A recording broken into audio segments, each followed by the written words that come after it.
안녕하세요. 과학강사 장하나입니다.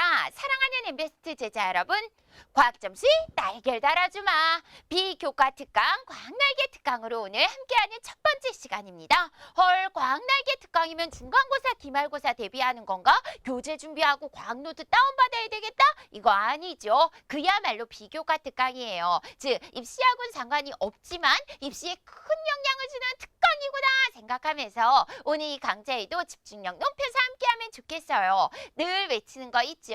쌤이 그래요. 최선을 다하자는 말 나는 뜨강 너는 열공 외치며 오늘 강의 시작하려 합니다. 두 개의 강의로 구성된 이 강좌 하나 어떻게 하면 과학을 좋아할 수 있을까요? 흥미도 높이는 방법에 대해 오늘 함께 생각하려 하고요. 바로 다음 시간엔 과학 공부 잘하는 방법을 체계적으로 정리해 주려 합니다. 솔까말 솔직히 까놓고 말해서 과학 공부 잘하려면요. 흥미도가 있어야 되잖아요. 생각해봐요. 게임 왜 좋아해요? 재밌으니까. 카카오톡질 왜 해요? 재밌으니까. TV 해봐요. 재밌으니까. 과학 공부 왜 해요? 재밌으니까. 예, 오늘 이 시간을 계기로 해서 과학 할만하네. 과학 재밌네. 라는 생각을 했으면 좋겠어요. 생각의 전환을 주는 강좌니까 정말 내신 강좌보다 어쩌면 더 중요하다라고 얘기할 수 있는 거 맞죠? 자, 오늘 강의의 제목부터 보여주고 들어가마. 학습 흥미도를 높이는 방법이에요. 과학 어떻게 하면 좋아할 수 있을까? 여러분에게 과학은 어떤 과목입니까? 많은 이들이 과학하면 어렵고 딱딱한 과목이래요. 왜? 사실 생활 속에 쓰지 않는 용어가 교과서 피자마다 웩 쏟아져 나오거든요. 생활 속에서 그래요. 물이 끓는다. 이거 라면 삶아야지 해지. 물이 기화하고 있네? 라고 하진 않아요. 그쵸? 냉동실 열면서 물이 응고됐네? 라고 하지 않잖아요. 그쵸? 얼음 있다! 라고는 얘기해도 말이에요. 자, 이렇게 생활 쓰지 않는 용어뿐만이 아니에요. 그래프의 공식에 많은 게 쏟아져 나오는 과목이니 부담 100배일 수 있습니다. 딴 과목보다 좀 어렵게 느낄 수 있다고요. 자, 여러분 특정 과목을 좋아하는 데는 계기가 필요하죠. 오늘 이 강좌가 그 계기가 될 것이요. 쌤은요, 참 그 계기가요. 참 다행이다. 과학을 그렇게 좋아하지 않았는데 그래요. 쌤들을 잘 만났어요. 우선 중학교 1학년 잠실에 있는 정진여중 다니는 사람 손 들어봐. 정진여중에 아직 윤상우 쌤 계시죠? 예, 그분이 중학교 1학년 담임쌤이었어요. 아직도 쌀이라는 발음 잘 못하시나요? 경상도에서 올라오셔서 쌀이란 발음 안 하시고 항상 살 그러한 특이한 발음이 좋아서 재밌어서 수업에 더 집중을 했습니다. 그러다 보니 집중력이 높아지고 공부한 내용이 머릿속에 쏙쏙 잘 들어오니까 그 과목이 좋아지더군요. 여러분도 오늘 이 강좌를 계기로 해서 과학 이렇게 하면 되겠네. 재밌어지겠네 하는 생각을 했으면 좋겠네요. 자, 그럼 우선 과학 흥미를 높이는 방법 첫 번째 답을 찾아가 볼까요? 빠빠빠빠! 과학에 대한 흥미도를 높이는 방법 첫 번째, 많이 오래 기억하기 1, 2, 3, 4, 5를 제시합니다. 이게 뭐냐고요? 예, 여러분이 얼마나 많이 공부했느냐? 이거를 어떻게 학교쌤이 알아낼까요? 기록하나? 너 어제 몇 시간 앉아 있었어? 지난주 토요일엔 집에서 몇 시간 공부했니? 이거 아니죠. 그러면 너 문제집 몇 건 푸니? 이거에 따라 성적을 나누나요? 그것도 아니잖아요. 그럼 결국에 테스트 시험입니다. 근데 말이야. 자, 첫 번째 중간고사 생각해보자. 새학년 새학기 3월 달에 짠! 교과서 펴고 공부 시작해서 보통 5월 달에 시험 보죠? 5월 달까지 학습량이 방대합니다. 뿐만이 아니에요. 3월 달에 공부하고 5월 초까지 기억을 해야 됩니다. 예, 결국에 시험 성적이 잘 나오기 위해서는요. 그래, 과학이 정말 할만하다 자신감이 붙기 위해서는요. 오랫동안 많은 걸 기억해야 돼요. 자, 그럼 쌤이 제시한 1, 2, 3, 4은 뭐냐면요. 자, 여러분 반복 학습을 하자 이겁니다. 사람에게 말이야 뇌에 단기 기억 창고가 있고 장기 기억 창고가 있어요. 자, 내가 공부한 것들이 처음에 단기 기억 창고에 들어갑니다. 오늘 태양의 특징에 대해서 공부했어. 오늘은 말이야 식물의 뿌리에 대해서 공부해서 이런 게 단기 기억 창고에 담겨요. 근데 시험 때까지 쭉 이걸 끌고 나가기 위해서는 장기 기억 창고로 넘어가 줘야 되거든요. 근데 웬일입니까? 장기 기억 창고는 누가 잠근 거야? 빗장이 굳게 잠겨져 있다라는 거죠. 이걸 풀고 들어가야 돼요. 왜요? 그냥 단기 기억 창고에 넣어두면 되지? 안 돼요. 왜냐하면 너무나 잡스러운 것들이 많이 들어있어요. 이거는 2반의 진이 목소리인데 이거는 7반의 철이 얼굴인데 사람의 얼굴 목소리 기억해야죠. 뿐만이 아니에요. 이게 걸스데이 신곡의 춤이구나. 그 동작도 기억을 해야죠. 이게 닌텐도 새로 나온 게임이구나. 너무나 많은 것들을 거기에 넣어두기 때문에 공부한 거를 단기 기억 창고에서 다 보관하긴 힘들다는 거죠. 금방금방 까먹어버려요. 그래서 장기 기억 창고로 넘어가야 되는데 그 키가 다름 아닌 반복학습이라는 거죠. 29, 18, 36, 18, 63, 18, 92, 18 그래요. 우리가 구구단 하면 바로바로 나오는 거. 내가 이런 숫자만 좋아하는 게 아니야. 27에 14, 73, 21, 99, 81 넣어도 바로 나오지. 이게 뭐니? 반복학습의 결과잖아요. 반복하다 보면 장기 기억 창고로 넘어가기 때문에 자기도 모르게 바로 자기의 지식이 돼서 영원토록 함께 할 수 있지 않을까 하는 생각을 하죠. 자, 장기 기억 창고로 들어가는 방법 말했잖아. 1, 2, 3, 4, 5를 제시한다고요. 자, 첫 번째. 수업 시간에 공부했습니다. 그러면 10분 동안 쉬는 시간 있죠? 다음 수업 시간 열리기까지요. 그때 물론 화장실 급하면 가야죠. 친구하고 대화도 해야죠. 근데요, 잠깐. 진짜 2, 3분만 시간을 내요. 그날 공부한 거 노트 훑어보는 거 첫 번째 단계고요. 두 번째, 집에 왔어요. 배고프죠? 많이 고파요. 한창 클 때거든요. 간식 먹어야죠. 근데 간식 먹으면서도 좋습니다. 노트 한번 다시 보기. 두 번째 벌써 반복 학습하는 거예요. 그렇죠? 자, 하루 일과를 끝냈어요. 인강도 듣고 학원도 가고 TV도 좀 보고 부모님과 대화도 하고 자, 잠자기 전에 노트 한번 다시 보세요. 3단계네? 이제 머릿속에 확확 박히기 시작하네? 그리고 왜 맨날 그렇게 아슬아슬하게 학교에 가냐? 그래 너 지각쟁이 되는 거야. 그러지 말고 일찍 자고 30분만 좀 일찍 일어나렴. 30분 일찍 일어나 뭐 하냐고요? 물론 화장실 가서 이 장을 비우는 것도 좋아요. 자, 근데 노트 한번 다시 보기. 내가 어제 이거 봤지? 형광펜으로 칠해놓은 게 이 내용이지? 어머, 벌써 4번째 반복 학습이네? 야, 쉬는 시간에 봤지? 집에 오자마자 봤지? 잠들기 전에 봤지?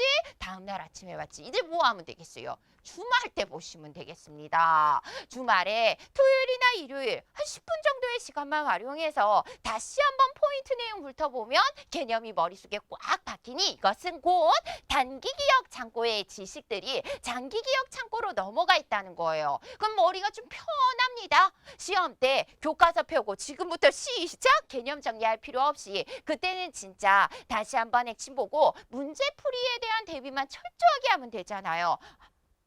어때요? 정말 조금만 생활 태도를 바꾸고 조금만 노력하는 거 쉽지만은 않아. 오죽하면 3살 버릇이 80까지 간다는 말이 있겠소. 이만큼 습관이라는 게 바꾸는 게 쉽지 않지만 그 바꾸기 쉽지 않은 거기에 도전할 만한 의욕이 생기지 않습니까? 남들 다 어려워하는데 나 습관 바꿀 거야. 생활 태도를 바꾸면서 이렇게 1, 2, 3, 4, 5단계만 실천하면요. 정말 어렵고 딱딱하게 느껴지는 과학 과목이 쉽게 느껴진다. 그만큼 과학에 대한 흥미도가 이렇게 솟구쳐 오른다라고 얘기할 수 있을 겁니다. 오키 다시 한번 뭐해라? 많이 오랫동안 기억하기. 1, 2, 3, 4, 5, 2, 9, 18, 36, 18 잊지 마쇼. 오키 과학을 초월하고 싶다고요. 생각 좀 많이 하세요. 나는 꼼꼼하게 개념 정리했는데 기본 문제도 풀 수 있는데 이 응용 문제는 이렇게 어려운 거야. 왜? 서술형 문제는 이렇게 안 풀리는 거야. 스스로 생각하는 시간이 부족해서 그래. 자, 응용 문제에 대한 철저한 대비를 하려면 그래 과학 문제 잘 풀리고 과학이 좋아지려면 말이야. 바로 너에 대해서 알아야 돼. 사람의 기억에는 두 가지 모습이 있다. 하나, 서술 기억이 있고 절차 기억이라는 게 있어요. 서술 기억이 뭐냐고요? 줄줄줄 달달달 설명할 수 있는 거예요. 절차 기억은요. 뭐라고 설명할 수는 없는데 분명 필요할 때 행동할 수 있는 것? 바로 이것이 절차 기억이에요. 구체적인 예를 들어 볼게요. 자, 자전거가 있습니다. 자전거 타는 방법 설명해봐. 자전거 말이야. 우선 안장에 앉아가지고 페달을 밟아요. 넘어지지 않게 중심을 잡아요. 계속 밟아요. 이게 바로 설명 가능하죠? 서술 기억이에요. 하지만 실제 자전거 탈 때 이 순서가 머릿속에 떠올립니까? 사실 그렇지 않잖아요. 내가 경험했던 것이 행동으로 옮겨지는 것. 바로 이것에 의해 자전거가 쭉쭉 굴러갑니다. 공부할 때도 마찬가지예요. 수업 시간에 배운 지식들 머릿속에 담는 건 서술 기억인데 너 그거 많아. 근데 문제 풀려고 하면은 절차 기억이 필요하다. 절차 기억 바로 말했잖아. 이게 중요하다고요. 생각하기를 통해서 절차 기억이 하나하나 쌓여지는 거예요. 자, 그래 생각하는 과정 구체적으로 설명하려 합니다. 어떻게 하면 절차 기억에 많은 것들을 담을 수 있을까요? 자, 앞서서 설명한 것 많이 오래 기억하기 1, 2, 3, 4, 5 이거는 반복학습입니다. 복습을 통한 거였죠? 수업 끝나고 이래 하면 반복학습하면 오랫동안 많은 내용 머릿속에 박을 수 있고 그것이 곧 과학에 대한 흥미도를 높일 수 있다고 말이에요. 자, 지금 설명하는 생각하기, 즉 절차 기억을 건드리는 거는요. 예습에 초점을 맞추면 좋겠습니다. 복습은 됐고 예습 이제 가자. 자, 책을 펴니다. 학습 목표부터 보는 거죠. 이런 걸 공부하는구나. 쭉쭉쭉쭉쭉쭉 교과서와 교재를 읽어 내려가다 보면 분명 이해되는 부분도 있지만 예습이기 때문에 이해 안 되는 부분도 있어요. 쌤도 인형같이 생겼지요? 그래도 사람이기 때문에 똑같아. 예습이 얼마나 어려운지 알거든요. 자, 어려운 내용 체크해 두면 되죠. 왜? 어차피 학교쌤이 또는 하나쌤이 설명을 해줄 거니까요. 자, 그리고 기본 문제는 한번 스스로 풀어보는 겁니다. 기본 문제를 풀면서 이건 기본 문제인데 이해가 안 가네.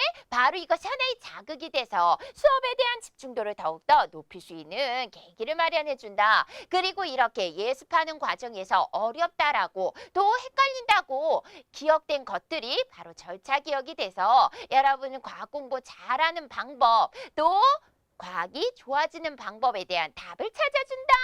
자, 그리고 예습만이 절차 기억을 건드리는 건 아닙니다. 요즘 시험 문제의 대세는 서술형 주관식 문제잖아요. 서술형 주관식 문제 또는 과학 노트처럼 빈칸을 채워가는 요약 정리 과정에서 절차 기억이 분명 건드려질 수 있다는 겁니다. 스스로 생각하면서 괄호안을 채워가고 스스로 생각하면서 답을 줄줄 서술해 나갈 때 결국에 여러분이 생각하는 과정을 통해 자기의 지식으로 만들 수 있는 길이 열리거든요. 오케이.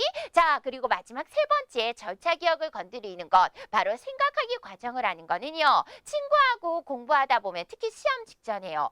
공부할 때 이거 모르겠어. 서로 설명해주고 하는 시간 있잖아요. 이왕이면요. 친구한테 설명해 주는 걸 하세요. 뭘 알아야 하죠. 해 하다 보면은 도대체 멘틀이 무엇인지 설명하다 보고 왜 뿌리 줄기 잎이 식물의 영양기관인지 설명하다 보면 자신이 정확하게 모르는 부분을 스스로 체크해 나갈 수 있고요. 또 설명하면서 다시 한번 체계적으로 머릿속이 정리되는 기쁨도 함께 할 수 있습니다. 다시 한번 생각하는 과정 예습을 통해 해라. 그리고 서술형 문제 주관식에 대한 문제 두려움을 없애기 위해서 또 절차 기억을 건드리기 위해서 그것 또한 스스로 한번 쭉쭉 써내려가는 과정을 겪어라. 그리고 세 번째, 시험 직전에 친구하고 서로 묻고 답하기 할 때 이왕이면 설명해주는 역할을 많이 하거라. 그러면 절차 기억이 건드려지면서 생각이 정리됐고 과학에 대한 흥미도도 높아진다라는 걸 알려드렸어요. 자, 이제 라스트 세 번째 과정으로 갈게요.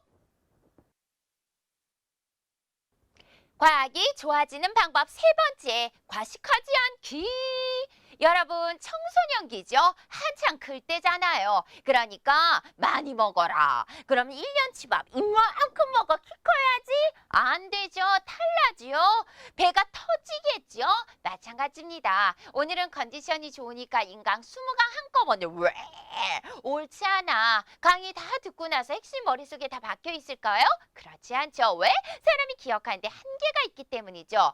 또한 뭘 미리 듣냐. 시험 직전 난 집중력 높여서 벼락치기 할 거야. 벼락치기로 오른 성적 오래가지 않아. 더불어서 벼락치기 한다면 벼락처럼 까먹어요. 이게 초등 시절엔 가능했을지 몰라요. 벼락치기로 성적 올리기요. 근데 중학교 와서 또 고등학교 가서 안 되죠. 학습량이 방대해질 뿐 아니라 단원 간에 학년 간에 전이되고 연결고리 내용도 참 많기 때문에 까먹으면 자기 손해거든요. 예, 음식 먹을 때에도 과식이 옳지 않은 것처럼 공부할 때도 마찬가지입니다. 과학에 대한 흥미도 과학이 압박으로 이래 다가오지 않고 흥미도가 쭉쭉 올라가기 위해서는요. 꾸준한 학습이 중요합니다. 그래서 쌤이 강조하는 거 내신 강좌에서도 그렇고요. 체계적으로 끊어끊어 공부하자는 거죠. 하나, 개념 정리했다. 두 번째, 야무지게 수행평가 대비하자. 과학은요, 탐구 문제에 대한 출제율이 높아지고 있잖아요.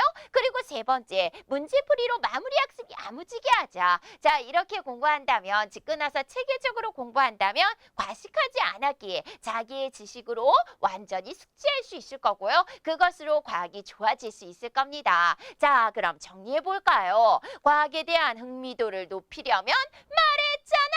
많이 오래 기억하기 1, 2, 3, 4, 5 꾸준히 반복 학습하라는 거죠. 과학이 좋아지려면 두 번째 역시 말했잖아. 생각 좀 하라고요. 줄줄줄 달달달 무조건 암기하는 게 아니라 스스로 생각하는 과정, 예습을 통해서 또 서술형 문제의 풀이를 통해서도 이뤄낼 수 있고 누군가한테 설명하듯 공부를 한다면 생각하는 시간을 많이 가질 수 있을 겁니다. 마지막 세 번째, 과식하지 마.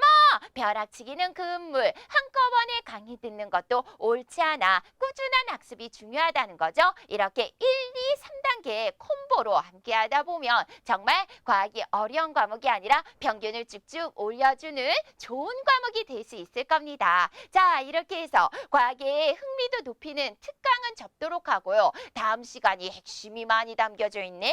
과학 학습 방법을 전해주려 해요. 많은 이들이 질문하거든요. 투 선생님 게시판 보면 진짜 매일매일 나올 때도 있어요. 어떻게 하면 과학 공부 잘할 수 있어요? 그만큼 과학 학습 방법에 대한 고민이 많다는 거죠. 쌤이 체계적인 방법을 전해줄게요. 기대해도 좋습니다. 다음 시간 더 알차고 더 유익한 강의로 과학 점수 날개를 달아주마. 오늘 정말 수고 많았습니다. 안녕히 계십시오. 파이팅!